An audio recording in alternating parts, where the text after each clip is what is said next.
and a man of some wealth, whereas Miss Sharp was an articled pupil, for whom Miss Pinkerton had done, as she thought, quite enough, without conferring upon her at parting the high honour of the dictionary. As we are to see a great deal of Amelia, there is no harm in saying at the outset of our acquaintance that she was a dear little creature, and a great mercy it is, both in life and in novels, which abound in villains of the most sombre sort, that we are to have for a constant companion so guileless and good-natured a person. As she is not a heroine, there is no need to describe her person. Indeed, I am afraid that her nose was rather short than otherwise, and her cheeks a great deal too round and red for a heroine, but her face blushed with rosy health, and her lips with the freshest smiles, and she had a pair of eyes which sparkled with the brightest and honestest good humour, except indeed when they filled with tears, and that was a great deal too often, for the silly thing would cry over a dead canary bird, or over a mouse that the cat haply had seized upon, or over the end of a novel, were it ever so stupid.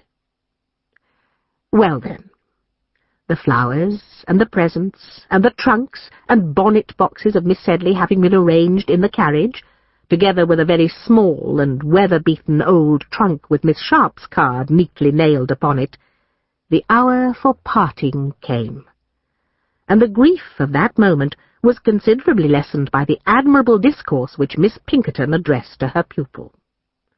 A seed-cake and a bottle of wine were produced in the drawing-room, as on the solemn occasions of the visits of parents, and these refreshments being partaken of, Miss Sedley was at liberty to depart.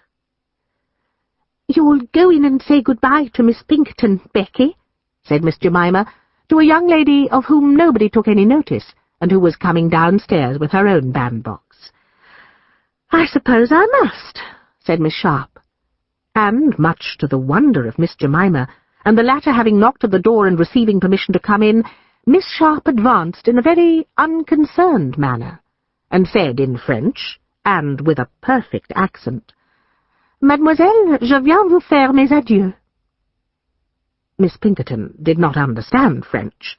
She only directed those who did, but, biting her lips and throwing up her venerable and Roman-nosed head, on the top of which figured a large and solemn turban, she said, "Miss Sharp, I wish you a good morning." As the Hammersmith Semiramis spoke, she waved one hand, both by way of adieu, and to give Miss Sharp an opportunity of shaking one of the fingers of the hand which was left out for that purpose. Miss Sharp only folded her own hands with a very frigid smile and bow, and quite declined to accept the proffered honour, on which Semiramis tossed up her turban more indignantly than ever. In fact, it was a little battle between the young lady and the old one, and the latter was worsted.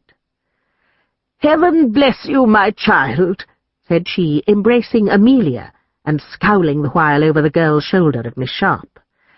"Come away, Becky," said Miss Jemima, pulling the young woman away in great alarm, and the drawing-room door closed upon them forever. Then came the struggle and parting below. Words refused to tell it. All the servants were there in the hall, all the dear friends, all the young ladies, the dancing-master, who had just arrived, and there was such a scuffling and hugging and kissing and crying as no pen can depict, and as the tender heart would fain pass over. The embracing was over, they parted. That is, Miss Sedley parted from her friends. Miss Sharp had demurely entered the carriage some minutes before. Nobody cried for leaving her. The coachman slammed the door on his young, weeping mistress. He sprang up onto the carriage. "Stop!" cried Miss Jemima, rushing to the gate with a parcel. "It's some sandwiches, my dear," said she to Amelia.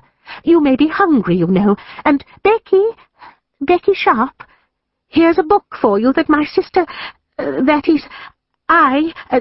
Johnson's dictionary, you know. You mustn't leave us without that. Goodbye. Drive on, coachman. God bless you." And the kind creature retreated into the garden, overcome with emotion. But, lo! And just as the coach drove off, Miss Sharp put her pale face out of the window and actually flung the book back into the garden. This almost caused Jemima to faint with terror. "Well, I never!" she said. "What an audacious—" Emotion prevented her from completing either sentence. The carriage rolled away. The great gates were closed. The bell rang for the dancing lesson. "How could you do so, Rebecca?" said Miss Sedley after a pause. "Why, do you think Miss Pinkerton will come out and order me back to the black hole?" said Rebecca, laughing. "No, but I hate the whole house," continued Miss Sharp in a fury. "I hope I may never set eyes on it again. I wish it were in the bottom of the Thames, I do. And if Miss Pinkerton were there, I wouldn't pick her out, that I wouldn't." "Oh, Rebecca, Rebecca, for shame!" cried Miss Sedley. "How can you? How dare you have such wicked, revengeful thoughts?" "Revenge may be wicked, but it's natural," answered Miss Rebecca. "I'm no angel." And, to say the truth, she certainly was not. Miss Sharp's father was an artist, and in that quality had given lessons of drawing at Miss Pinkerton's school. He was a clever man, a pleasant companion, a careless student, with a great propensity for running into debt, and a partiality for the tavern. When he was drunk, he used to beat his wife and daughter, and the next morning, with a headache, he would rail at the world for its neglect of his genius. As it was with the utmost difficulty that he could keep himself, and as he owed money for a mile round Soho where he lived, he thought to better his circumstances by marrying a young woman of the French nation, who was by profession an opera girl. Rebecca's mother had had some education somewhere, and her daughter spoke French with purity and a Parisian accent. It was, in those days, rather a rare accomplishment, and led to her engagement with the orthodox Miss Pinkerton. For, her mother being dead, her father, finding himself not likely to recover after his third attack of delirium tremens, wrote a manly and pathetic letter to Miss Pinkerton, recommending the orphan child to her protection, and so descended to the grave after 2 bailiffs had quarrelled over his corpse. Rebecca was 17 when she came to Chiswick, and was bound over as an articled pupil, her duties being to talk French, and her privileges to live cost-free, and with a few guineas a year to gather scraps of knowledge from the professors who attended the school. She was small and slight in person, pale, sandy-haired, and with eyes habitually cast down. When they looked up, they were very large, odd, and attractive.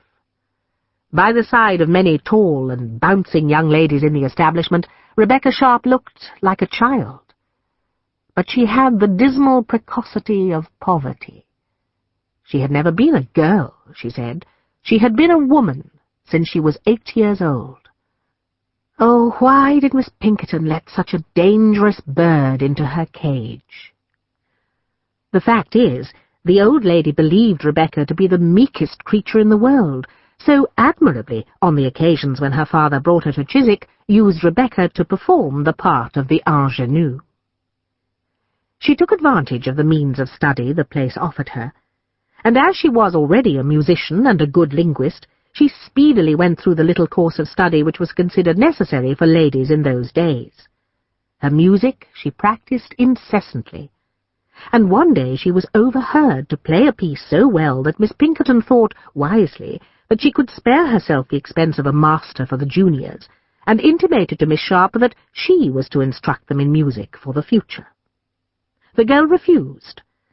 "I am here to speak French with the children," Rebecca said abruptly, "not to teach them music and save money for you.